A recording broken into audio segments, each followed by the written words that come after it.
Bapak, Ibu, Saudara yang dikasihi oleh Tuhan Yesus Kristus, hari ini kita akan mengikuti persekutuan tengah pekan secara online. Semoga kita semua selalu diberikan kesehatan serta kebahagiaan. Walaupun persekutuan tengah pekan ini dilaksanakan secara virtual, tetapi biarlah melalui persekutuan ini kita semakin mendekatkan diri kepada Tuhan. Marilah kita mengawali persekutuan ini dengan berdoa. Tuhan Allah Bapa kami yang bertata dalam kerajaan surga yang maha mulia, kami bersyukur jikalau Tuhan masih memberikan kami kesempatan untuk boleh bersekutu. Walaupun kami bersekutu di rumah kami masing-masing, tapi kami yakin dan percaya bahwa Tuhan selalu menyertai kami dimanapun kami berada. Dan biarlah Tuhan dan Roh Kudus sendiri yang boleh memimpin persekutuan kami dari awal, pertengahan hingga akhir, dan sehingga Tuhan persekutuan ini boleh memberkati setiap pribadi kami dan boleh menguatkan kami ketika menjalani kehidupan kami. Kami mau serahkan Tuhan persekutuan kami ke dalam tangan kuasa-Mu. Hanya di dalam nama Tuhan Yesus Kristus kami sudah berdoa dan mengucap syukur. Haleluya. Amin. Bapak, Ibu, Saudara-saudaraku yang terkasih di dalam Tuhan, saat ini kita akan mendengarkan firman Tuhan yang akan disampaikan oleh Ibu Lis Utami. Sebelum itu, kita akan angkat pujian dari NKB 3, bait 1 dan 3, Terpujilah Allah.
Marilah Bapak Ibu kita akan bersama-sama belajar firman Tuhan.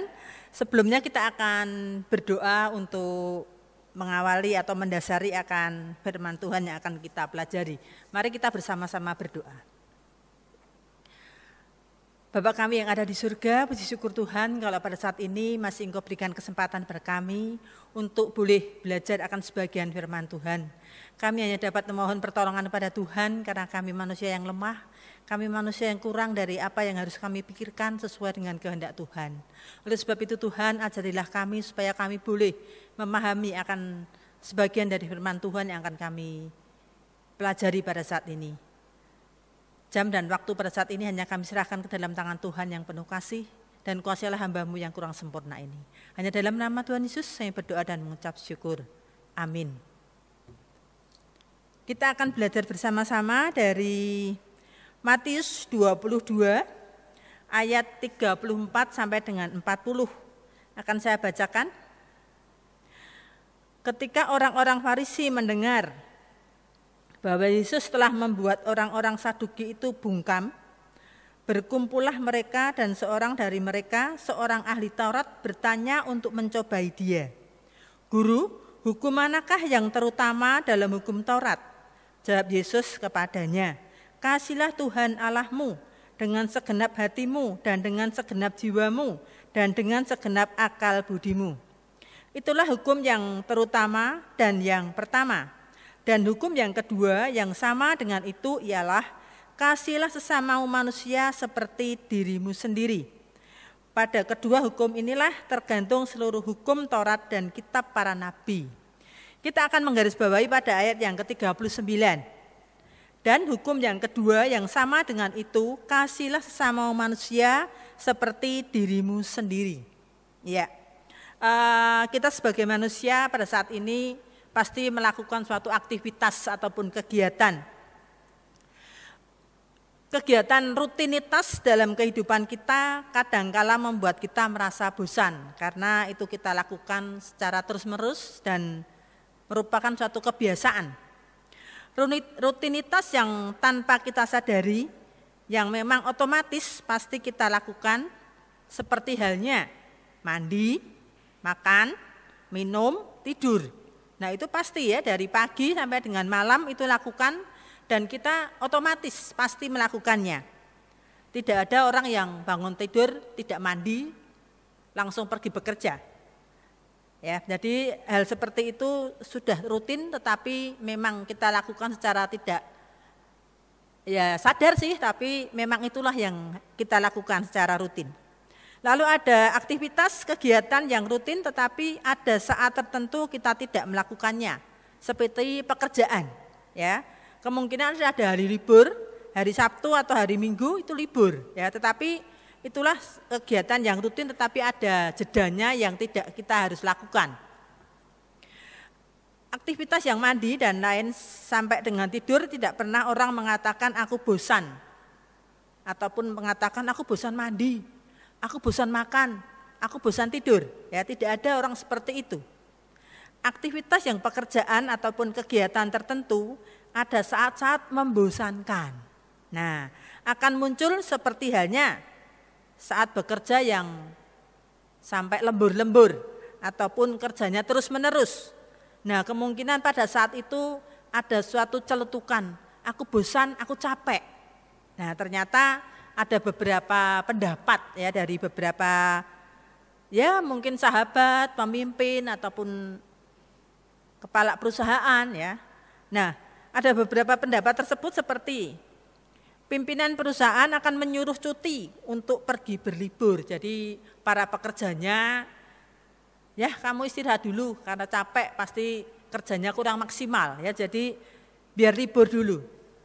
Lalu ada juga mungkin para ahli agama atau pemimpin agama itu mungkin mengatakan kita harus mawas diri ataupun berdiam diri, introspeksi. Ya, kenapa kita melakukan pekerjaan itu bosan? Ya, nah itu yang dilakukan. Lalu ada juga mungkin teman-teman di sekitar kita mengatakan supaya kita mencari hiburan. Jadi supaya pekerjaan kita nantinya bisa kita lanjutkan kembali. Jadi mencari hiburan supaya nanti bisa fresh lagi. Hal di atas ya tidaklah salah apa yang dikatakan orang untuk melakukan hal seperti di atas. Jadi berlibur, rekreasi atau mungkin mengintrospeksi diri kita, mengapa kita merasakan suatu kebosanan. Ada kegiatan baru yang harus menjadi rutinitas yang nantinya menjadi suatu kebiasaan.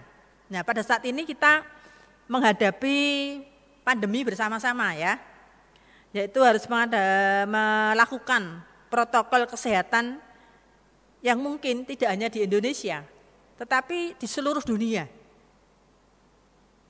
kita pasti sampai hafal ya, adanya cuci tangan, pakai masker, jaga jarak, lalu berolahraga, berjemur diri, lalu makan makanan yang sehat, dan ini yang tidak lupa, tinggal saja di rumah. Inilah yang mungkin menimbulkan suatu kebosanan, karena kita harus tinggal di rumah. Ya, kalau yang kemarin-kemarin itu harus total istilahnya. Tapi pada saat ini, baru-baru ini dengan adanya new normal, kita diberi istilahnya kelonggaran ya untuk berdamai istilahnya. Tetapi tidak terlupakan dengan protokol kesehatan di atas. Kejenuhan ataupun kebosanan yang tinggal saja di rumah, itu pasti kita akan melakukan satu kegiatan yang dapat membuat tidak bosan ya. Jadi kreativitas ataupun apa sehingga kita di rumah itu tidak merasa bosan.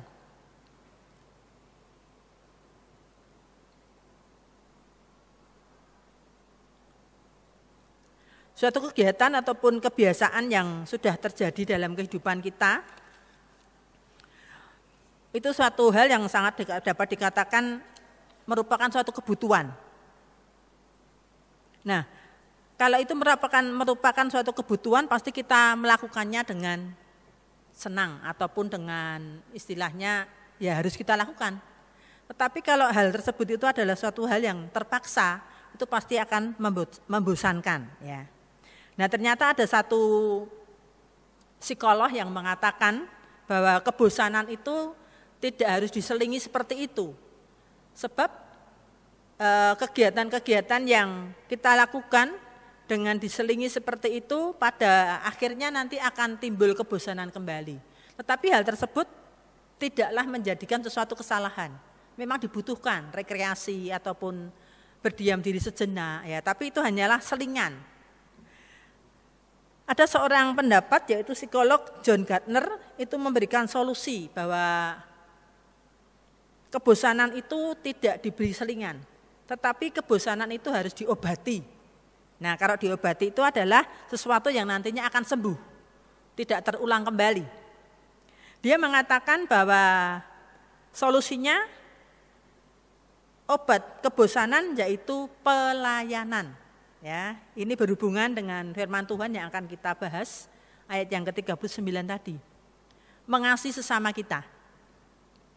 Mengapa dikatakan obat? Karena akan menyembuhkan, membuat kebosanan akan hilang. Jika pelayanan tersebut dilakukan dengan benar dan merupakan suatu kegiatan yang dibutuhkan. Orang kalau butuh pasti mencari. Kalau belum dapat, tidak bosan-bosannya untuk mencari jalan biar dapat. Nah, inilah.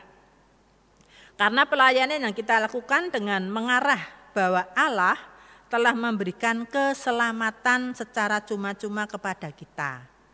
Maka kita patut, nah ini ya harus kita pahami bahwa Allah telah memberikan keselamatan secara cuma-cuma kepada kita. Maka kita patut untuk membalas hal tersebut. Dan kita melakukan dengan suatu yang rutin dengan ucapan syukur. Maka kegiatan pelayanan tersebut akan menjadikan kehidupan kita menjadi lebih hidup. Ya, dasarnya adalah seperti itu. Ada hukum Tuhan supaya apa yang harus kita lakukan? Ternyata adalah mengasihi sesama kita. Seperti diri kita sendiri. Dan di sini dijadikan suatu pendapat oleh John Gardner. Ya, pelayanan itu bisa mengobati kebosanan. Tetapi dilakukan dengan benar. Dan kita menyatakan bahwa Allah telah memberikan keselamatan pada kita. Dan kita patut mengucap syukur. Kalau hal tersebut sudah mendasari akan kehidupan kita, maka pelayanan tersebut akan mengobati kita. Kita akan merasa tidak bosan, kita akan merasa tidak jenuh. Ya, seperti yang terjadi pada saat ini, karena dalam pelayanan tersebut kita tidak hanya menolong, membantu, menghibur, dan sebagainya pada orang lain, tetapi juga akan membuat hidup kita semakin lebih semangat dalam hidup kita. Kita mengalami banyak hal yang mengherankan, seperti pertolongan ataupun penghiburan yang kita alami sehingga kita tidak mendapatkan kebosanan dalam pelayanan tersebut. Nah, seperti contohnya, kita memberikan sedikit dari apa yang kita miliki pada seseorang. Pada saat itu orang tersebut berterima kasih dengan luar biasa. Secara tidak langsung kita menjadi seperti penolong yang luar biasa di mata orang yang kita tolong. Ya, jadi mungkin kita melakukan kegiatan sesuatu kepada orang lain karena kita sudah memiliki dasar saya harus mengasihi orang lain karena Allah sudah mengasihi saya. Saya harus menolong orang lain karena Allah sudah menolong saya. Nah, jadi seperti itu kita melakukannya tidak dengan sesuatu yang berat, tetapi dengan sesuatu yang didasari ucapan syukur. Sehingga hal tersebut bisa membuat kita semakin semangat. Apalagi orang yang kita tolong itu merupakan orang yang memang betul-betul membutuhkan. Nah, disitulah kita mendapatkan kembalian istilahnya.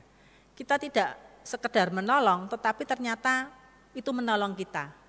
Penghiburan yang diberikan kepada orang lain itu ternyata berdampak juga kepada kita. Kita dihiburkan. Jadi memang Tuhan sudah memberikan kesempatan pada kita untuk dengan syukur, untuk dengan tulus hati, dan itu kembali kepada kita.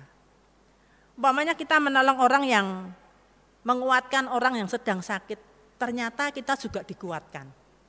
Kita merasakan suatu yang luar biasa, kita bisa menolong seperti itu merupakan suatu kebahagiaan yang tersendiri bagi kita. Jadi pelayanan ini sangatlah luar biasa kalau kita lakukan. Karena apa? Menjadi obat kebosanan. Ya. Kebosanan itu dapat terjadi sangat luar biasa kalau kita tidak mendapatkan suatu jalan. Itu bisa menjadikan suatu kegiatan yang putus ya. Aku mau apa lagi gitu ya. Tetapi kalau kita mendapatkan obatnya, solusinya kita bisa hidup kembali. Dapat diartikan bahwa maka hal tersebut akan menjadikan hidup kita lebih bergairah, berantusias untuk melakukan aktivitas atau kegiatan pelayanan. Sehingga pelayanan yang rutin tidak membosankan karena sudah menjadikan kebutuhan dalam hidup kita. Nah, dalam ayat 39 mengatakan, kasihilah sesama manusia seperti dirimu sendiri, akan menjadi tidak berat dan akan membosankan dalam hidup kita. Kenapa kita harus menolong? Kenapa saya harus mengasihi musuh saya? Ya, nah di situ tidak menjadi berat. Karena apa? Kita bisa mengucap syukur karena Allah sudah menolong kita. Pendapat John Gardner, pelayanan menjadi obat kebosanan yang artinya menyembuhkan kebosanan agar tidak muncul lagi. Bukan sebagai selingan dalam hidup yang nanti akan timbul lagi, bukan tidak ada rekreasi untuk menghibur dalam kegiatan rutinitas kita. Rekreasi memang dibutuhkan, ya. Tetapi dalam melakukan aktivitas yang rutin tidak menjadikan beban. Kasihilah sesama manusia, bahkan musuh kita dapat memperlakukan dengan tulus setiap saat karena ucapan syukur kepada Allah. Jika Anda mengalami kebosanan, lakukanlah suatu pelayanan dalam kehidupan kita. Kiranya selamat mencoba untuk dapat mengatasi kebosanan ini dengan pelayanan kepada sesama kita. Untuk menghadapi rutinitas yang baru, yang harus di rumah saja, yang seperti kita alami pada saat ini, new normal, tatanan baru untuk hidup ke depan, agar nanti bisa tercapai dengan baik. Tuhan akan selalu memberikan pertolongan kepada kita. Kiranya firman Tuhan boleh menguatkan kita dan bisa menjadikan kita bersama-sama untuk menghadapi pandemi yang masih berjalan pada saat ini. Mari kita akan bersama-sama tutup dengan doa syafaat.